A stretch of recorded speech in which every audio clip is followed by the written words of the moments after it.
Dios les bendiga, hermanos. Adorar al Señor es algo hermoso. Cuando lo hacemos con convicción, unidos en un solo sentir. Es bonito adorar cuando todo va bien, pero muchas veces fallamos cuando las cosas no van muy bien. Pero me da gozo escucharles cantar, me da gozo verles, cada uno de ustedes. Abran sus Biblias en esta tarde. En la carta del apóstol Pablo a Timoteo, capítulo 1. Timoteo, capítulo 1, versículos 18 al 20. Si alguno no trae una Biblia, pero trae un celular, tiene que dar la Biblia ahí, préndala. Trae una tableta, algo electrónico, úsela para leer la palabra del Señor. Primera Timoteo capítulo 1, versículos 18 al 20.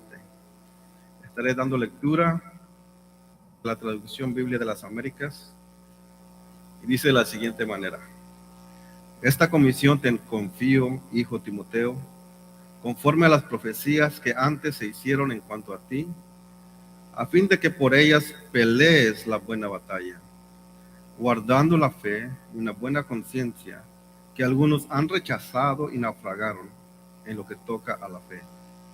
Entre ellos están Himeneo y Alejandro, a quienes he entregado a Satanás para que aprendan a no blasfemar. Oremos. Bendito Padre Celestial, nos disponemos una vez más a escudriñar su palabra. Yo le ruego, Señor, que usted sea, Padre, que dirija cada palabra. Le pido por mis hermanos que usted les dé, Señor, entendimiento a sus corazones. En el nombre de Jesús, amén. Muy bien, el último himno que cantamos, no sé si usted lo había escuchado antes, estad por Cristo firmes. Y eso nos llama como si estuviéramos en la batalla, en una guerra. Y en realidad estamos en una guerra. Y debemos permanecer firmes. Y el título de esta tarde es: pelea la buena batalla con fidelidad. No solamente pelea la batalla, pero hágalo con fidelidad. Permítame introducir el mensaje de esta tarde trayendo a su memoria los versículos que anteceden a nuestro pasaje de hoy. En los versículos 3 al 11 del primer capítulo, Pablo ha dado instrucciones claras y específicas a Timoteo: cuidarse de las falsas doctrinas. Timoteo tenía que hacer el trabajo de supervisor y protector de la doctrina. Debía instruir a algunos que no enseñasen doctrinas extrañas. Por otro lado, tenía que enseñar el significado correcto de la ley, ya que estos falsos maestros, desconociendo el propósito principal de la ley, estaban apartando a muchos hacia vanas palabrerías. Una iglesia sin doctrina correcta se convierte en un club social, un lugar en donde el pecado es aplaudido y el evangelio olvidado, un lugar en donde el Espíritu Santo es opacado y en muchas ocasiones es el Espíritu Santo mismo quien ha abandonado ese lugar. Esta es una carta personal que muestra la plena confianza que Pablo tenía a Timoteo, dejándole la comisión de instruir a la iglesia de Éfeso. Enfrentaría oposición doctrinal, ideológica y demoníaca. Pablo entiende claramente que el llamado al ministerio viene directamente de Dios y es confirmado con la imposición de manos a través del presbiterio de la iglesia. También reconoce el poder de Dios para cuidar y proteger a sus siervos, pero a la misma vez entiende que el siervo es humano, de carne y hueso. y es necesario alentarlo en muchas ocasiones con palabras para fortalecer su espíritu. Y en los versículos 12 al 17, Pablo hace exactamente eso, usando su vida como testimonio para alentar a Timoteo. Revela su corazón, un corazón agradecido por la gracia y misericordia de Dios derramada sobre él, aún siendo, como lo dice el versículo 13, blasfemo, perseguidor y agresor. Reconoce que la gracia de Dios es más que abundante con la fe y el amor que se hallan sola y únicamente en Cristo Jesús. Y termina el versículo 17, prorrumpiendo en alabanza al Rey eterno, inmortal, invisible, único Dios, a Él sea honor y gloria por los siglos de los siglos. Amén. Ahora llegamos a nuestro pasaje. ¿Puede usted imaginarse por un momento? Quiero que usted se imagine a Timoteo leyendo esta carta por primera vez. Quizás al principio de la carta sintió como un balde de agua fría sobre su cabeza. Si estaba de pie, Timoteo quizás tuvo que sentarse. Estaba emocionado de recibir la carta de Pablo. Pero al comenzar a leerla, tuvo que sentarse para no caer por el contenido de la carta. Pero una vez seguía leyendo, recobró fuerzas al ser recordado por palabras de Pablo acerca de la gracia y misericordia de Dios sobre el pecador.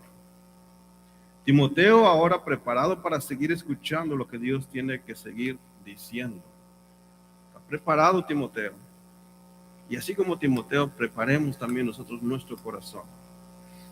Desde su nacimiento, la iglesia, en el día del Pentecostés, hasta nuestros días, la iglesia ha sufrido persecución, ha sufrido luchas por parte de su adversario, el diablo.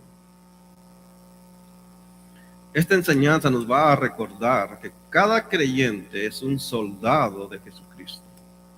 Cada creyente es un soldado de Jesucristo.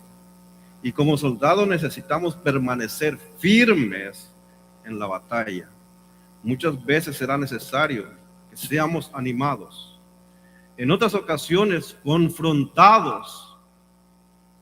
Y en otras ocasiones disciplinados. Con el único propósito de pelear con fidelidad. Versículo 18. Esta comisión te confío, hijo Timoteo, conforme a las profecías que antes se hicieron en cuanto a ti, a fin de que por ellas pelees la buena batalla. Pablo comienza este versículo usando una palabra que conocía muy bien, y es la palabra comisión. Comisión es un mandato, es una orden que tiene que obedecerse al pie de la letra. Es una palabra usada en el entorno militar y lleva toda la intención de obedecerse. En Hechos 26:12, Pablo en su defensa ante el rey Agripa usa la misma palabra. Y escuche, ocupado en esto, cuando iba a Damasco con autoridad y comisión de los principales sacerdotes, ¿se da cuenta? Pablo iba con autoridad y comisión de los principales sacerdotes. Usted ve ahí la misma palabra comisión en un entorno militar. Pablo iba rumbo a Damasco investido de toda autoridad, llevando a cabo un mandato de parte de los principales sacerdotes. Y usted conoce el resto de la historia. Ahora, él usa esta misma palabra para encargarle a Timoteo una comisión especial, y es necesario que Timoteo escuche atentamente, porque Pablo ha depositado toda su confianza en él. El mandato lo vemos en los versículos 3 al 11, y es el siguiente: quédate en Éfeso, para que instruyas a algunos que no enseñen doctrinas extrañas. ¿Es esto posible? ¿Es posible que dentro de la iglesia se pueda enseñar doctrinas extrañas? ¿Puede acaso una iglesia llegar a poner a un lado la doctrina verdadera y sustituirla por cuentos, por fábulas o charlatanerías? Y déjeme decirle que sí es posible. Estaba sucediendo en la iglesia de Éfeso y está sucediendo en nuestros días. Existen iglesias con nombres muy bíblicos, pero con una doctrina muy débil, y en muchas de ellas ni siquiera existe doctrina bíblica. Pero eso sí, hay buena música. Hay muchos eventos muy llamativos, cenas, campamentos, conciertos de alabanza, luces por todos lados, etcétera, etcétera, etcétera. Iglesias que se preocupan más para entretener a la gente que por guiarlas a su madurez espiritual. No es que sea del todo malo los eventos, pero se vuelven malos cuando dan prioridad a toda clase de eventos para mantener a la gente contenta. Les interesa más sus bolsillos que la vida espiritual de los miembros. Les interesa más la cantidad de miembros que su crecimiento espiritual. Están más preocupados, escuche, por embellecer el edificio que por embellecer la doctrina. Pero ahora Pablo da el mismo encargo a Timoteo, pero con una expresión diferente. Pelea, lucha la buena batalla, manteniendo la fe y una buena conciencia. Pablo está comprometido no solamente a dar dicha comisión a Timoteo, sino también a animarle usando la palabra te confío. Nadie deja algo tan precioso y valioso en manos de un desconocido. Para Timoteo le es de mucho ánimo escuchar la confianza que Pablo le tenía a pesar de su juventud. Bien pudo comisionar a alguien con más edad a quienes los maestros de la ley le tendrían respeto, sin ninguna objeción. Pero Pablo, guiado por el Espíritu Santo, escoge a Timoteo. En el Antiguo Testamento vemos varios ejemplos en donde Dios mismo escogió a jóvenes que parecían insignificantes para la sociedad y aún para su propia familia. En Génesis vemos la historia de José, quien era odiado por sus hermanos, mas Dios lo puso como gobernador de todo Egipto. Génesis 41, 39 y 40. Y escuche lo que dice. Y Faraón dijo a José: puesto que Dios te ha hecho saber todo, no hay nadie tan prudente ni tan sabio como tú. Versículo 40. Tú estarás sobre mi casa y todo mi pueblo obedecerá tus órdenes. Solamente yo, dice en el trono, solamente en el trono yo seré mayor que tú. La vida de José fue toda una odisea, pero una odisea orquestada por Dios mismo. Otro ejemplo es el joven David. Mira las instrucciones específicas que Dios le da al profeta Samuel. Primera de Samuel 16:7. Pero el Señor dijo a Samuel: no mires su apariencia ni lo alto de su estatura, porque lo he desechado. Pues Dios ve, no como el hombre ve, pues el hombre mira la apariencia exterior, pero Dios mira el corazón. Habiendo pasado los 7 hijos de Isaí, Samuel le pregunta: ¿son estos todos tus hijos? Ya no hay más, porque Dios me ha mandado a este lugar, a tu casa, para ungir al próximo rey. Y de los que pasaron, no es ninguno de ellos. Versículo 12 de 1 Samuel 16. ¿Son estos todos tus hijos? Y él respondió: aún queda el menor, ese que no vale nada, que está apacentando las ovejas. Entonces Samuel dijo a Isaí: manda a buscarlo, pues no nos sentaremos a la mesa hasta que él venga acá. Y envió por él y lo hizo entrar, y escuche la descripción. Y toda jovencita soltera diría: yo quiero uno como él. Escuche la descripción de David. envió por él y le hizo entrar. Era rubio, era de ojos hermosos y era bien parecido. Y el Señor dijo: levántate, Samuel, úngele, porque este es. Perdón. Qué privilegio saber que Dios es quien escoge y no el hombre, sino que Dios ha escogido lo necio del mundo para avergonzar a los sabios, y Dios ha escogido lo débil del mundo para avergonzar lo que es fuerte. Y lo vil y despreciado del mundo ha escogido Dios, lo que no es, para anular lo que es, para que nadie se jacte delante de Dios. Gloria a Dios por su sabiduría. Gloria a Dios porque Él es quien escoge y no el hombre. Las cartas de Pablo a Timoteo y a Tito son llamadas las cartas pastorales por el contenido doctrinal. Pero también en estas cartas es donde Pablo usa una palabra muy paternal, y es la palabra hijo. Timoteo 1:1 dice: Timoteo, verdadero hijo en la fe. Versículo 18: hijo Timoteo. Segunda Timoteo 1:2: a Timoteo, amado hijo. Tito 1:4: a Tito, verdadero hijo en la común fe.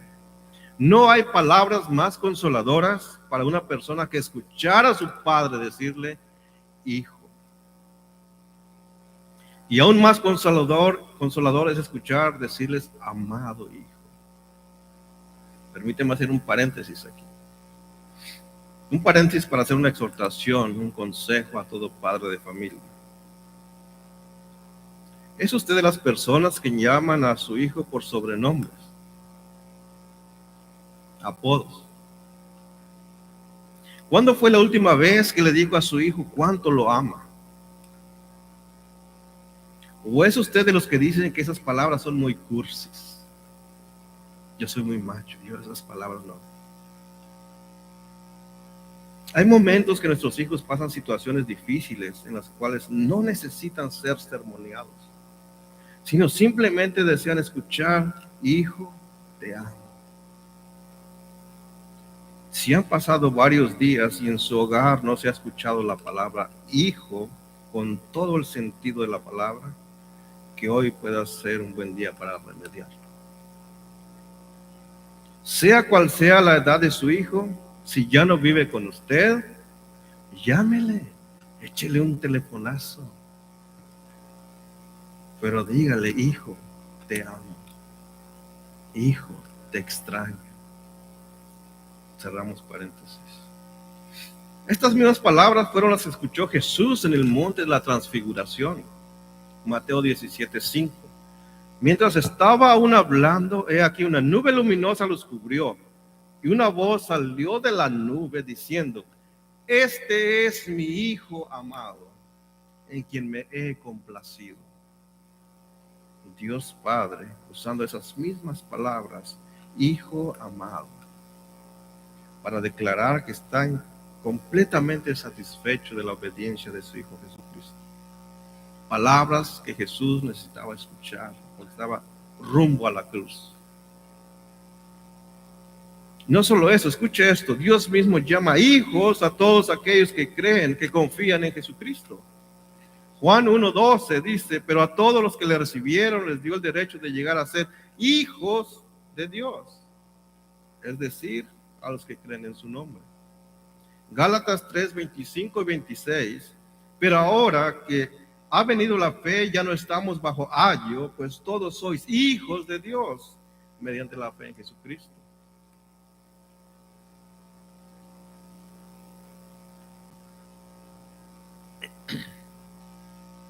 Al arrepentirnos, depositando la fe en Cristo Jesús, venimos a ser hijos de Dios por adopción, y nos llama hijos. Cuando usted esté pasando por una situación difícil, recuerde las palabras directamente de Dios, llamándole hijo. Y eso somos, en verdad, si hemos creído.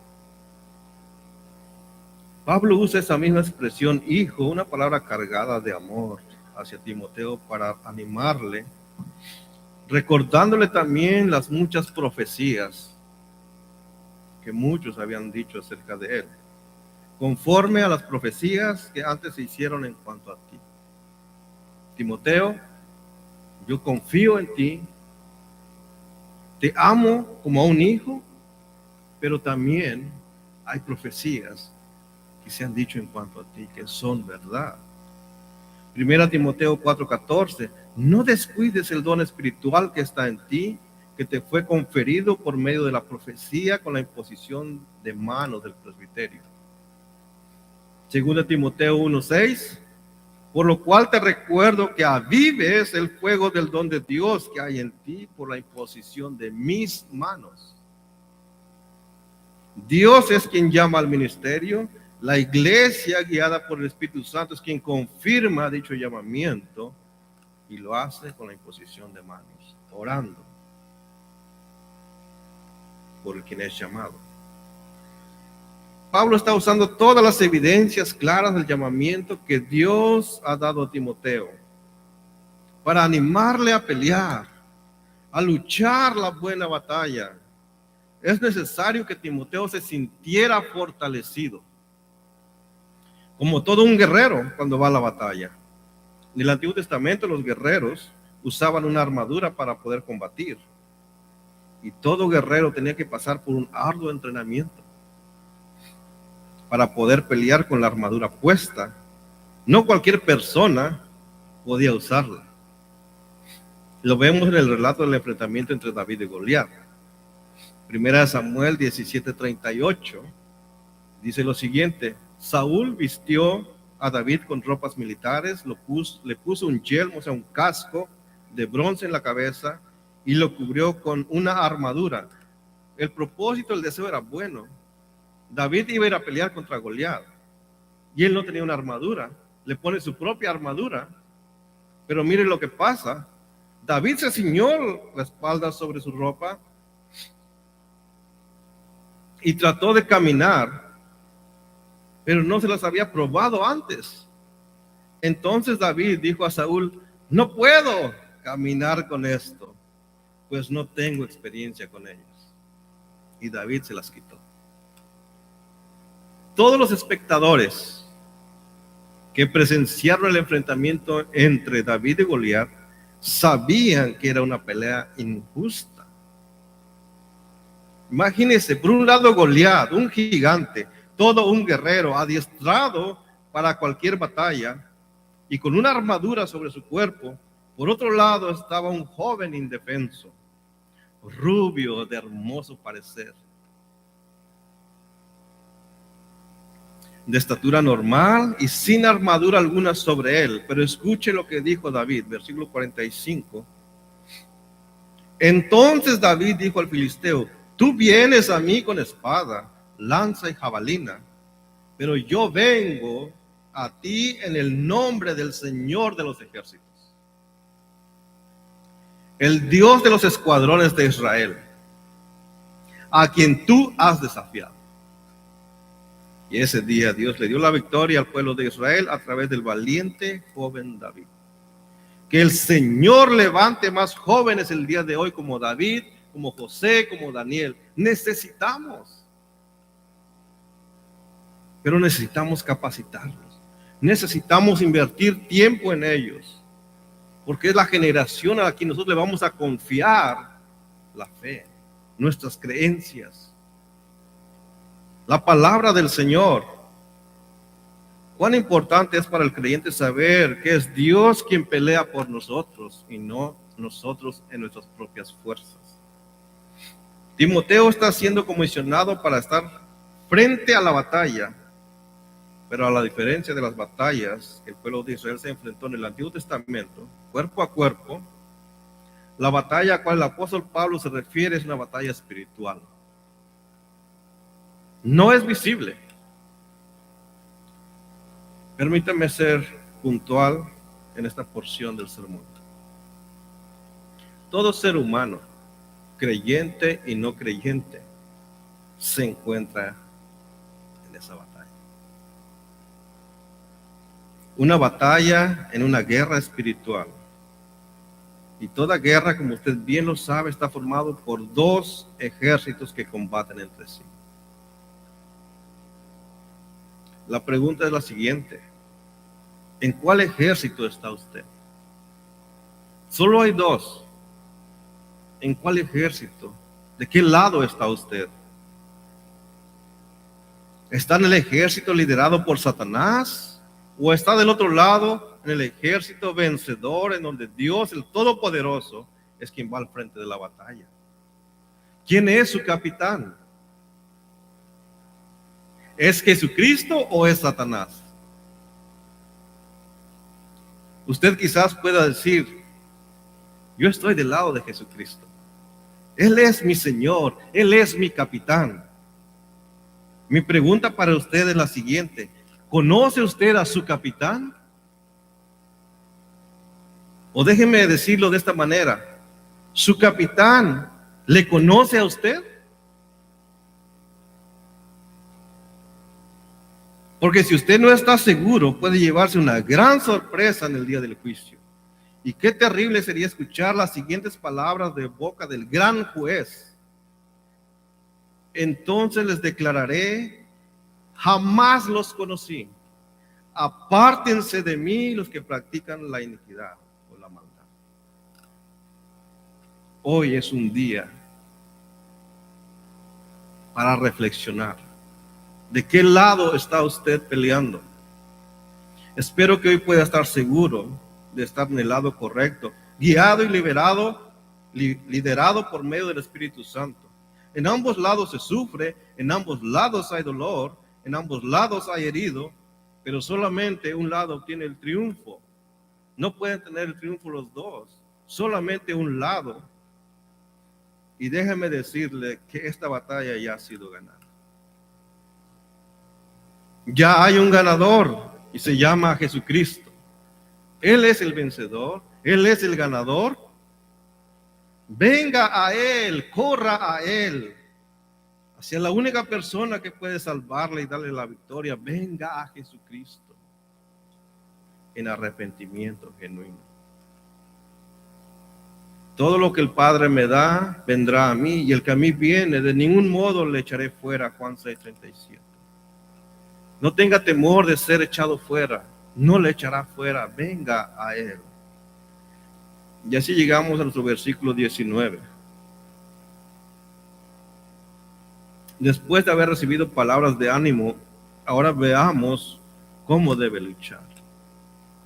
Hemos visto las palabras de ánimo para Timoteo. Ahora veamos la forma en que debe pelear. En primer lugar, debemos decir que nuestro enemigo tiene un plan bien elaborado, bien organizado, que en muchas ocasiones ha logrado dañar al cuerpo de Cristo. Ese plan maquiavélico tiene como finalidad debilitar, destruyendo las doctrinas fundamentales de la iglesia. Y Pablo instruye a Timoteo a guardar la fe. Tienes que guardar la fe. No era nada fácil servir a Dios en la ciudad pagana de Éfeso. Pero Timoteo era hombre bajo órdenes y tenía que obedecer. La tarea de soldado es agradar a aquel que lo tomó por soldado y no agradarse a sí mismo. Segundo Timoteo 2:4 dice lo siguiente: ningún soldado en servicio activo se enreda en los negocios de la vida diaria, a fin de agradar al que lo reclutó como soldado. Ningún soldado anda por allá cuando hay guerra. Timoteo estaba allí por elección divina. Dios lo había escogido y Dios lo había mandado. Dios lo había enviado a Éfeso. Era este hecho el que podía darle seguridad en los tiempos difíciles, de que Dios es el quien le había llamado, de que Dios es el que lo había enviado. Y usted está aquí porque Dios lo ha traído. Y tiene un propósito para su vida.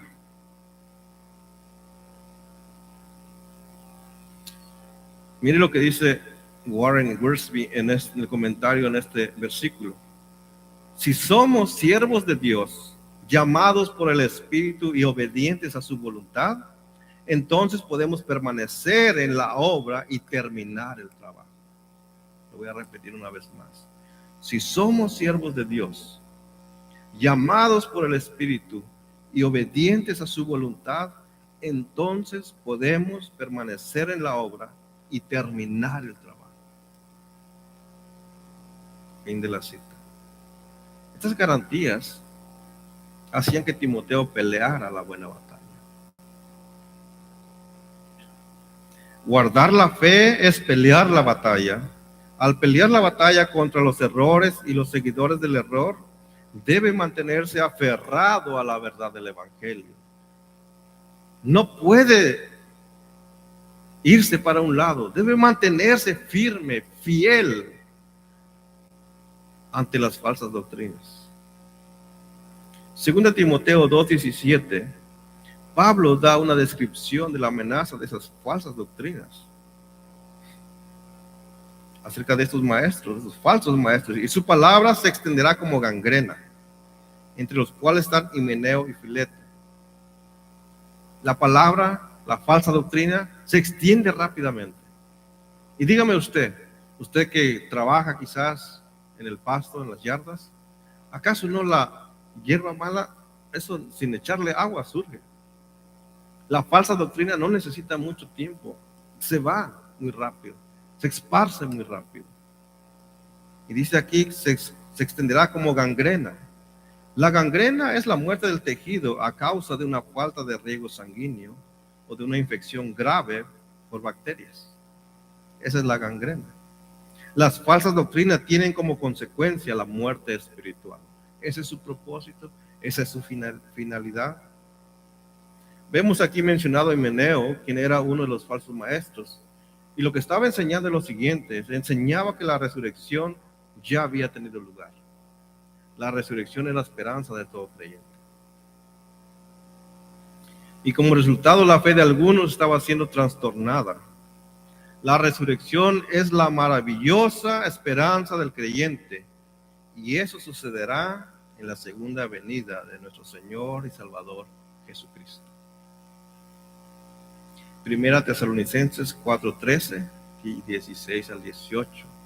Hablando de la resurrección, dice lo siguiente: pero no queremos, hermanos, que ignoréis acerca de los que duermen, para que no os entristezcáis como lo hacen los demás que no tienen esperanza. Pero el Señor mismo descenderá del cielo con voz de mando, con voz de arcángel y con trompeta de Dios, y los muertos en Cristo se levantarán primero. Los muertos en Cristo se levantarán primero. Entonces nosotros, los que estemos vivos y permanezcamos, seremos arrebatados juntamente con ellos en las nubes al encuentro del Señor en el aire. Y así estaremos con el Señor siempre. Por tanto, confortados unos a otros con estas palabras. La segunda venida de nuestro Señor Jesucristo es un evento que la iglesia debe anhelar fervientemente, debe desear que eso venga pronto.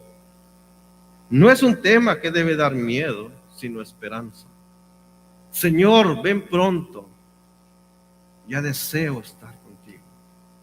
Mientras tanto, tenemos un trabajo, tenemos que pelear, tenemos que luchar, y confortados unos a otros con estas palabras.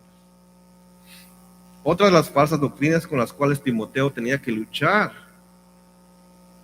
era la apostasía.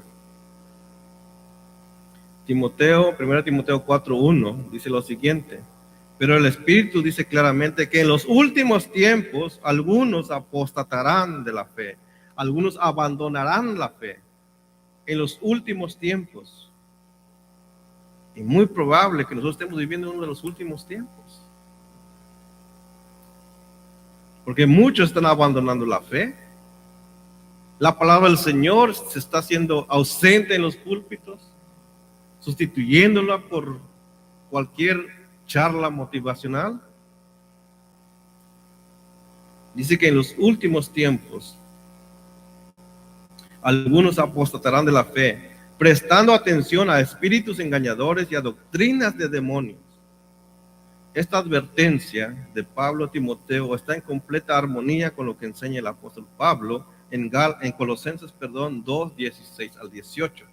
Y escuche, por tanto, que nadie se constituya en vuestro juez con respecto a comida, bebida, o en cuanto a días de fiesta, o luna nueva, o días de reposo, cosas que son sombra de lo que ha de venir, pero el cuerpo pertenece a Cristo.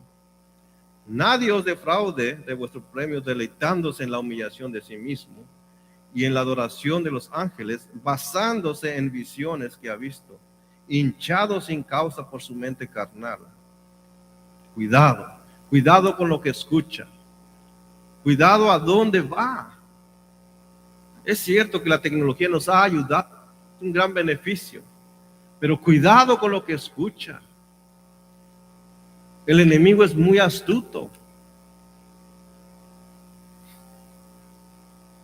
Timoteo tenía una enorme responsabilidad sobre sus hombros, por lo tanto necesitaba tener un manual por el cual regirse o dirigirse. Debería ser un manual que no sea perecedero, sino que permaneciese a través de las eras y las edades. Ese manual es el mismo que usted y yo tenemos. La bendita palabra del Señor. Es el mismo manual que Pablo le da a Timoteo. Es el mismo manual que nosotros tenemos, que Dios lo ha preservado a pesar de los años. Es el libro más vendido en todo el mundo.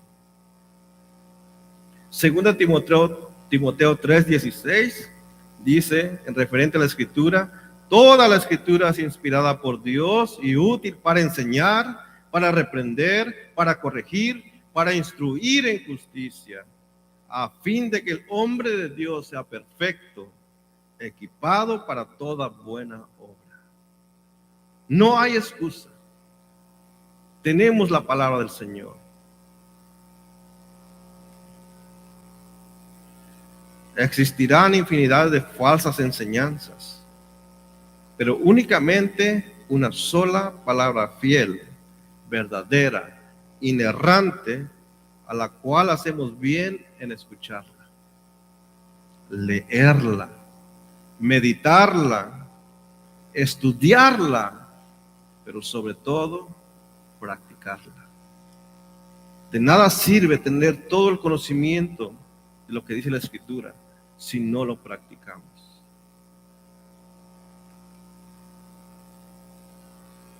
Timoteo estaba comisionado a defender la sana doctrina, así como un soldado defiende su nación con su propia vida.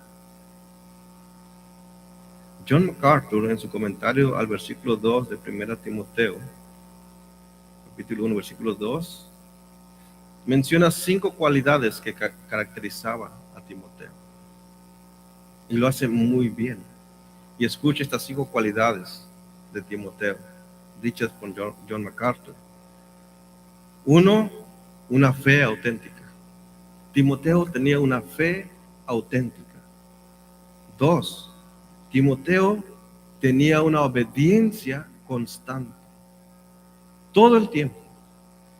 3, Timoteo tenía un servicio humilde. 4, Timoteo tenía la sana doctrina. 5, Timoteo tenía una convicción valiente. Según Eusebio, Timoteo fue el primer obispo de Éfeso y murió como mártir en el año 97 en la misma ciudad. En otras palabras, Timoteo fue fiel hasta la muerte. El encargo que Pablo le había hecho lo cumplió. ¿Qué de usted? ¿Qué de mí? Dios nos ha puesto en su ejército y debemos pelear, guardar la fe con fidelidad. No importa lo que los demás digan, no importa si nos metemos en problemas por guardar la fe. Pero Timoteo no solamente tenía que guardar la fe, sino tener una buena conciencia. Al vivir y enseñar en conformidad con esta verdad, al permanecer firme y constante en medio de toda oposición, Timoteo estaría obedeciendo la voz de la conciencia. ¿Qué es la conciencia? Según el Nuevo Diccionario de la Biblia, da este concepto de conciencia pequeño pero claro. El concepto de conciencia como voz interna es una facultad que permite al ser humano tener cierto discernimiento entre lo bueno y lo malo. Es esa vocecita que a usted le dice está correcto o es incorrecto. Siempre que nos vamos a hacer algo, hay algo que nos dice, cuidado, por ahí no hagas eso. Recuerda que no es correcto. Esa es la voz de la conciencia. Pero permítame mostrar algunos pasajes en donde la conciencia, al ser apagada, sus consecuencias han sido muy terribles. En 1 Timoteo 4:12, Pablo expone el tipo de conciencia que estos falsos maestros tenían y por las cuales eran guiados a prestar atención a espíritus engañadores y a doctrinas de demonios mediante la hipocresía de mentirosos, escuche, que tienen cauterizada la conciencia. Estos falsos maestros, dice Pablo, tienen cauterizada la conciencia. Sí entiende la palabra cauterizada, ¿verdad? Cuando nos hacemos algún daño en la piel, después se va sanando y se cauteriza, se muere la pielecita. Así tenían su conciencia cauterizada. La palabra cauterizada podríamos también definir como quemada, extirpada o castrada. Suena muy gráfico eso, ¿verdad? Castrada. Una conciencia castrada no puede llevar a cabo la labor por la cual fue puesto en la vida del ser humano, que es la de discernir entre lo bueno y lo malo. Efesios 4:19 dice lo siguiente: y ellos, habiendo llegado a ser insensibles, mire, primero fueron insensibles para hacer lo que viene adelante. Habiendo llegado a ser insensibles, se entregaron a la sensualidad para cometer con avidez toda clase de impurezas. Una conciencia insensible tiene como finalidad a cometer toda clase de impurezas. Una persona con una conciencia cauterizada es insensible llega a tener comportamientos peores que las de un animal. Sí. Peores que las de un animal. Escuche los siguientes versículos. Romanos 1:22 al 25. Profesando ser sabios, se volvieron necios y cambiaron la gloria del Dios incorruptible por una imagen en forma de hombre corruptible. Mire el cambio. Cambiaron al Dios incorruptible a una imagen de hombre corruptible, de aves, de cuadrúpedos y de reptiles. Por consiguiente, mire lo que sucede. Dios los entregó a impurezas en lujuria de sus corazones, de modo que deshonraron entre sí sus propios cuerpos, porque cambiaron la verdad de Dios por la mentira, y adoraron y sirvieron a la criatura en lugar del Creador, que es bendito por los siglos. Amén.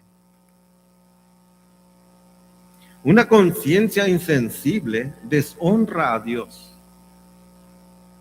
Una conciencia cauterizada eleva cualquier cosa al lugar que Dios merece. Cualquier cosa. Una conciencia corrupta deshonra la imagen de Dios plasmada en cada ser humano.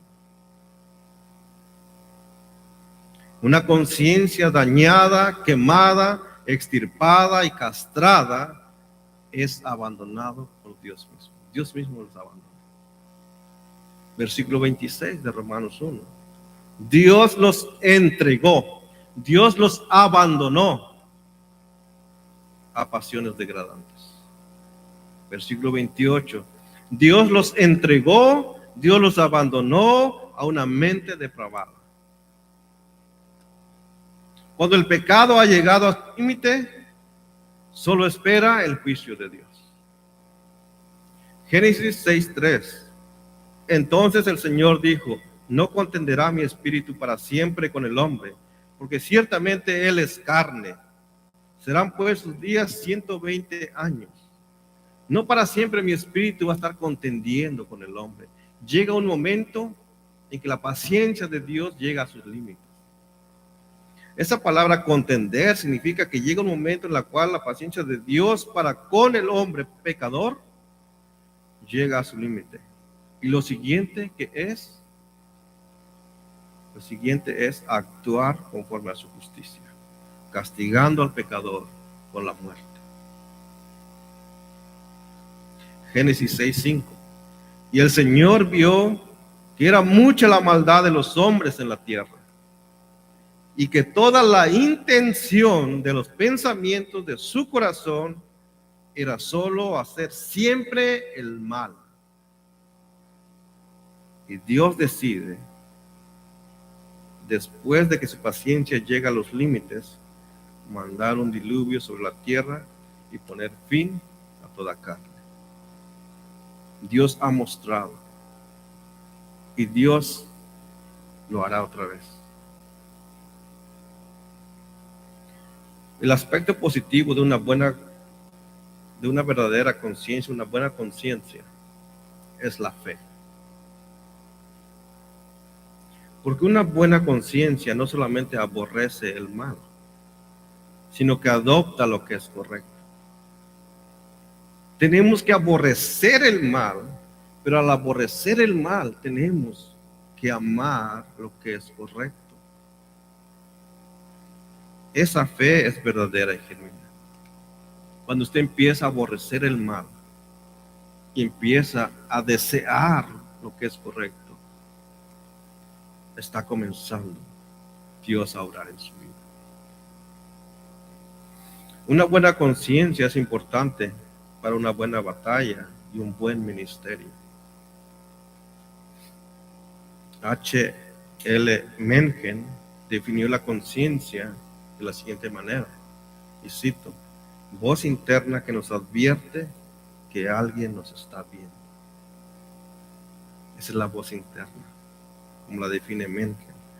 Voz interna que nos advierte que alguien puede estar viendo. Fin de la cita. Una persona con buena conciencia hará la voluntad de Dios sin importarle que otras personas lo vean o que otras personas digan algo de ella. Dirá como Martín Lutero ante su defensa, y cito palabras de Martín Lutero: si no me convence con testimonios bíblicos o con razones evidentes, y si no me persuade con los mismos textos que yo he citado, y si no sujetan mi conciencia a la palabra de Dios, yo no puedo ni quiero retractarme nada, por no ser digno de un cristiano hablar contra su conciencia. Heme aquí, no me es dable hacerlo de otro modo. Que Dios me ayude. Amén. Que Dios nos ayude. Como dicen varios comentaristas, un buen creyente debe ser un buen soldado, pero también debe ser un buen marinero, como Popeye. Pablo está haciendo lo más claro posible para con Timoteo, usando ejemplos que conocía muy bien. El ejemplo del soldado, ahora vamos a usar el ejemplo del marinero. Un buen marinero no quita o desecha el timón del barco, va aferrado a él. La buena conciencia es la que obedece los dictados de la palabra en forma que el Espíritu la aplica al corazón. El timón es el guía, la nave del creyente hacia el puerto seguro del descanso eterno. Pablo dice que algunos han rechazado la sana doctrina, y estos que han rechazado, dice, han naufragado, se han desviado en lo que toca a la fe. En otras palabras, se han desviado de su destino final. Nunca van a llegar. ¿Puede usted imaginarse a toda una tripulación zarpar, salir del puerto, de un puerto en medio de gritos, aplausos, risas, toda una festividad con destino a un lugar mucho mejor? ¿Se puede imaginar? Ya, al fin, vamos a dejar este lugar porque nos espera un lugar mejor. Fiestas, risas. Y tiene toda la esperanza puesta en su capitán. Confiados que dentro de poco tiempo estarán en ese lugar tan anhelado. Pero escuche, durante el viaje, el capitán, dejando a un lado la brújula, se dispone simplemente a seguir los consejos de algunos tripulantes que alardean conocer el camino. Esta tripulación nunca llegará a su destino final, a menos que algún otro marinero anime, exhorte y convenza con evidencias claras al capitán que se han desviado. Esa era la responsabilidad que Timoteo tenía: corregir lo deficiente, exhortando con las escrituras, y en algunos casos extremos debería de hacer uso de la disciplina dentro de la iglesia, expulsando a aquellos que rehúsan adaptarse a las normas establecidas por la palabra de Dios.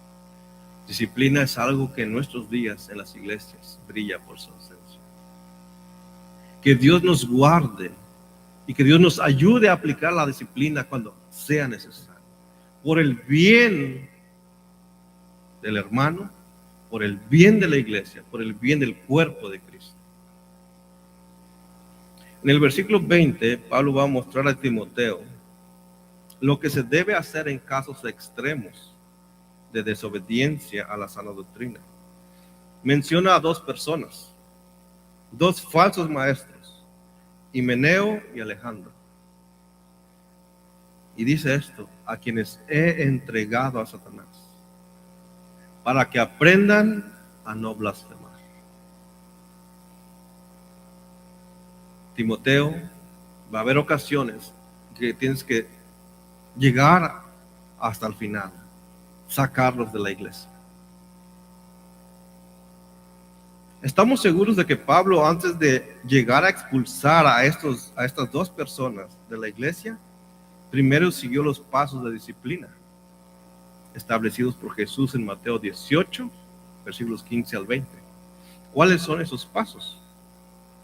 Primero, dice: si tu hermano peca, ve y repréndelo a solas. Reprensión a solas. No es de que supe esto, sabe que el hermano fulano. No. Primer paso: si tu hermano peca, ve y repréndelo a solas. Segundo, y si no te escucha, lleva contigo a 2 o más testigos.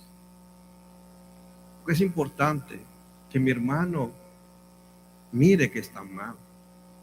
Y el deseo es que se arrepienta. El segundo paso es llevar a 2 o más testigos.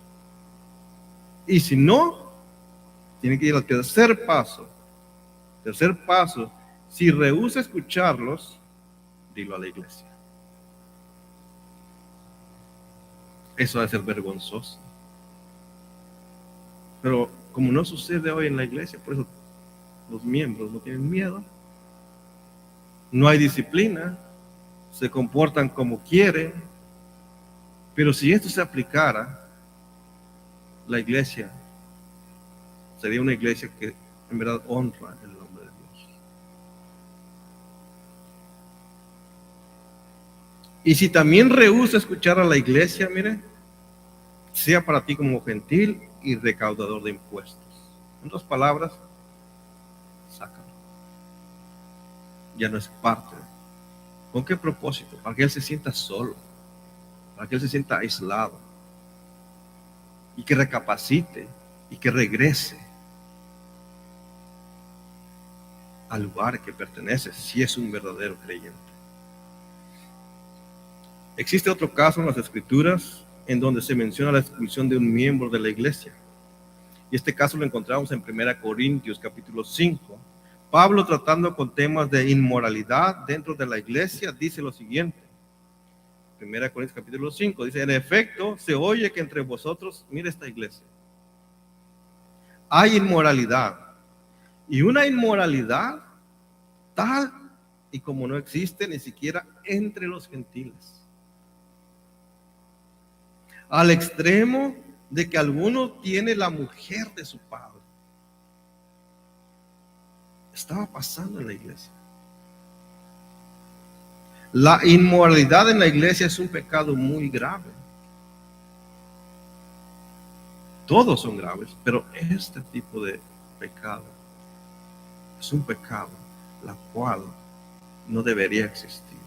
Y si llegase a existir, hay que tomar cartas en el asunto, la cual hizo Pablo.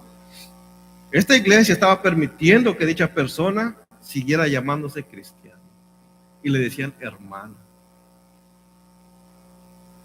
Y quizás aún tenía el privilegio de servir con un cargo en las reuniones. Quizás cantaba, quizás enseñaba, porque era buen músico, porque era buen maestro.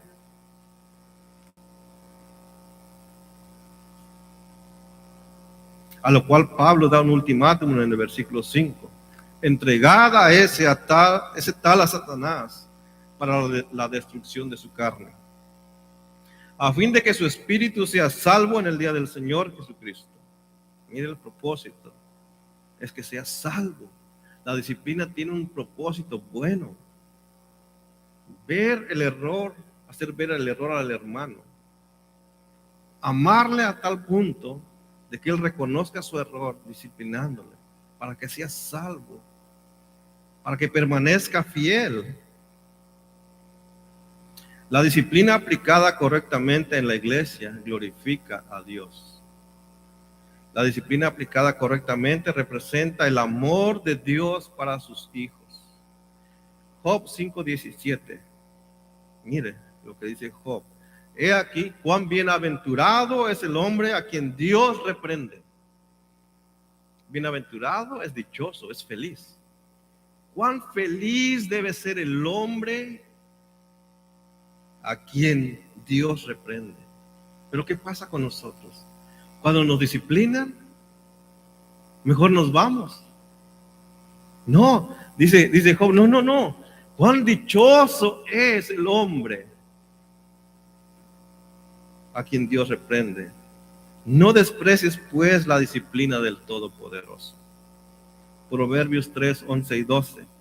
Hijo mío, no rechaces la disciplina del Señor, ni aborrezcas su reprensión, porque el Señor a quien ama, reprende, como un padre al hijo en quien se deleita.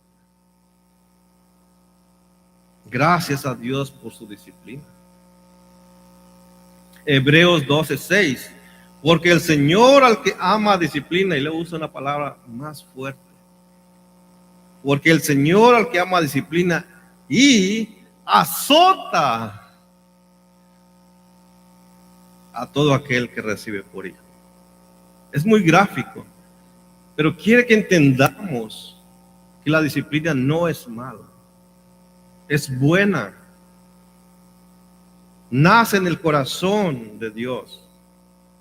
La disciplina en la iglesia es el proceso de corregir el comportamiento pecaminoso entre los miembros de una iglesia local, con el propósito de proteger la iglesia. Mire, el propósito es proteger a la iglesia, restaurar al pecador para que camine correctamente con Dios y renovar el compañerismo entre los miembros de la iglesia. En algunos casos, la disciplina de la iglesia puede proceder hasta la excomunión, o sea, que sacarlos, que es la separación formal de un individuo de la membresía de la iglesia. Ahora podemos entender por qué Pablo se toma el tiempo necesario para dar palabras de ánimo a Timoteo. La comisión era un trabajo difícil. Y Timoteo era un pastor joven en la iglesia que se estaba desviando por las falsas enseñanzas. Era necesario que Timoteo peleara la buena batalla con fidelidad, guardando la fe y una buena conciencia, hasta expulsar a algunos de la iglesia si fuese necesario. Para finalizar, permítame darle algunas aplicaciones del mensaje de hoy. Primero, todo creyente genuino ha sido llamado por Dios. Es Dios quien le ha salvado, es Dios quien le ha regenerado, es Dios quien le sigue fortaleciendo y es Dios quien le glorificará también. Efesios 2, 8 y 9 dice: porque por gracia habéis sido salvados por medio de la fe, y esto no de vosotros, sino que es un don de Dios, es un regalo de Dios, y no por obras, para que nadie se gloríe. Segundo, todo creyente es un soldado de Jesucristo. Por tanto, su llamado, suyo y mío, es pelear la buena batalla con fidelidad. Según Timoteo 2:3, dice: sufre penalidades conmigo como buen soldado. Como buen soldado de Cristo Jesús, sufre penalidades conmigo. Es Pablo quien le dice a Timoteo: he guardado la fe, he peleado la buena batalla, por lo tanto me espera la corona. Pablo hasta el fin peleó, Timoteo hasta el fin luchó. 3. Si algún hermano, hermana, se encuentra practicando o se encuentra envuelto en algún pecado, que el Espíritu Santo le ha estado llamando la atención, yo le animo a arrepentirse, para beneficio suyo y para beneficio de la iglesia. Primera de Juan 1:9 dice: si confesamos nuestros pecados, Él es fiel y justo para perdonarnos los pecados y para limpiarnos de toda maldad. Toda maldad. 4 y último, todo ser humano, creyente o no creyente, se encuentra peleando en uno de los dos ejércitos de milicia. La pregunta es: ¿en cuál ejército está usted peleando? ¿Está usted en el ejército liderado por aquel que nunca ha perdido una sola batalla? ¿Aquel que venció la muerte resucitando al tercer día con poder glorioso? ¿O se encuentra del otro lado, en donde continuamente el nombre de Dios es blasfemado? Que el Espíritu Santo le ayude a discernir el día de hoy en cuál de los dos ejércitos se encuentra usted luchando. Vamos a ver. Padre, le damos gracias, Señor. ¿Cuánto necesitamos, Señor? Muchas veces ser reprendidos, exhortados por su palabra, fortalecidos y animados. Así como Timoteo, Señor, siendo fortalecido por su Santo Espíritu a través de Pablo. Porque la comisión era grande. La comisión era difícil, pero sabemos que no estaba solo. Y sabemos, Señor, que no estamos solos. Sabemos que usted nos ha llamado, es usted quien nos ha salvado, que solamente por gracia y misericordia estamos aquí. Estamos en una lucha y muchas veces se nos olvida que estamos en una lucha todos los días. Gracias por recordarnos, Señor. Y le pedimos que nos ayude, que nos dirija, Señor, que nos fortalezca para mantenernos firmes, para luchar con fidelidad hasta el día que usted nos llame a su presencia. Yo le ruego, Señor, por aquel que aún, Señor, no está del lado correcto, del lado, Señor, de los vencedores, pero que el Señor es parte de este grupo. Padre, yo le ruego que usted obre en su vida, ya sea joven, ya sea adulto, anciano, Señor, que hoy pueda, Señor, a través de Santo Espíritu, obrar en la vida. Usted sea toda la gloria y la honra, Señor. En el nombre de Jesús. Amén.